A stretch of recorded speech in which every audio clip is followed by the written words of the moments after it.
아침을 여는 큐티, 오늘 큐티 말씀은 신명기 32장 26절부터 35절까지입니다. 예수 믿는 크리스천에게 정체성이란 참 중요한 거죠. 성도의 정체성. 성도의 정체성이라면 부르심을 받은 자입니다. 성도는 하나님으로부터 부르심을 받았습니다. 구원을 위해서 부르셨고 또 죄사함과 용서, 회복을 위해서 하나님이 나를 부르셨죠. 내게로 오라, 내 안에 거하라, 또 나를 따라오라. 그 매일의 부르심과 초청에 응답하며 살아가는 자가 바로 성도의 정체성이죠. 또한 성도의 정체성은 보냄을 받은 자입니다. 보냄을 받은 자의 정체성, 하나님이 나를 이곳에 보내셨다라는 믿음. 보내심에는 반드시 목적이 있죠. 하나님의 목적이 있습니다. 나의 선택, 나의 계획 너머에 역사하시는 하나님의 섭리와 인도하심이 있죠. 그래서 성도는 되는 대로 살아가는 존재가 아니라 하나님이 날 이 가정에, 또 이 교회에, 또 이 직장에 보내심을 믿고 내 삶의 자리에서 하나님의 뜻을 이루어가는 것이 진정한 성도의 정체성이죠. Here and now, 지금 여기가 바로 보내심을 받은 자리라는 것이죠.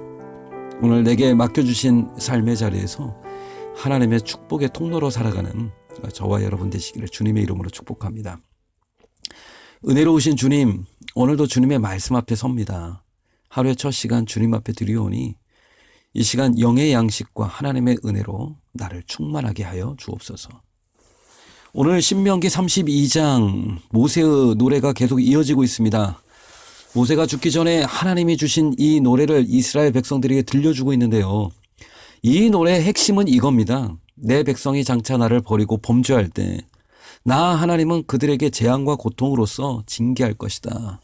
그때 깨닫고 나에게로 돌아오라. 그리하면 내가 너희를 용서하고 회복하리라. 너희를 괴롭히던 원수와 대적들을 물리칠 것이며 그때 너희는 다 함께 여호와 앞에서 기뻐하고 즐거워할 것이다. 결국 하나님은 자기 백성을 결단코 포기하지 않을 것이라는 하나님의 사랑 노래, 이것이 바로 모세의 노래입니다. 오늘 본문은 범죄한 이스라엘 백성들, 하나님을 떠나버린 이스라엘을 하나님이 징계하실 때 징계의 도구로서 이방 민족을 사용하신다는 겁니다. 그들은 지각도 없고 분별력도 없는 야만 민족인데요. 하나님이 이 이방 민족을 징계의 도구로 사용하실 때 걱정되고 염려되는 일이 있다 말씀하십니다. 그것은 교만한 이방 백성들이 스스로 생각하기를 자기들이 강해서, 자기들이 잘나서 이긴 것이라고, 하나님이 행하심을 깨닫지 못하고 자기 마음대로 판단하고 잘못 생각할까 하는 염려예요. 하나님이 잠시 어리석은 이방 민족을 통해서 이스라엘을 깨우치기 위한 징계의 도구로 사용하실 뿐인데 자기들이 능력이 뛰어나서 승리했다고 우매한 말로 떠들까 하는 걱정이죠. 30절 말씀 보면 그들의 반석이 그들을 팔지 아니하였고, 이스라엘의 반석이신 하나님이 자기 백성들을 팔아 넘기지 아니하였다. 대적에게 넘겨주도록 허락하지 않았다. 어찌 이스라엘이 패배했겠느냐, 이렇게 말씀하는 건데요. 무슨 뜻입니까? 모든 징계와 심판은 하나님의 주도권 아래에 있다는 것입니다. 하나님의 섭리와 경륜 속에서 이스라엘을 장차 회복시키고자 하는 하나님의 뜻이 있는 줄 그들은 결코 모른다라는 것입니다. 결국 자기 백성에게 징계를 허락하신 하나님의 뜻이 있는데 그것은 회복입니다. 미래에 소망을 주려는 것이죠. 이게 징계의 목적이라는 겁니다. 적용 질문 드리겠습니다. 내가 당하는 어려움, 고난 속에 하나님의 징계가 있다고 생각하십니까? 그 징계의 목적이 회복임을 믿으십니까? 하나님의 징계를 받지 않도록 지금 내가 혹시 돌이켜야 할 죄와 허물은 혹시 있습니까? 예수 믿는 구원받은 백성들은 죄를 짓는다고 해서 천국에 못 가는 건 아닙니다. 한 번 구원은 결단코 빼앗기지 않습니다. 그러나 죄를 계속 짓게 되면 하나님이 주신 축복과 권세를 잃어버리게 됩니다. 이게 문제입니다. 왕의 아들이지만 죄를 지으면 왕의 자녀로서 아무런 권세와 능력을 발휘하지 못하는 것처럼 죄는 구원을 우리에게서 빼앗지 못해도 영적인 권세와 축복을 빼앗아갑니다.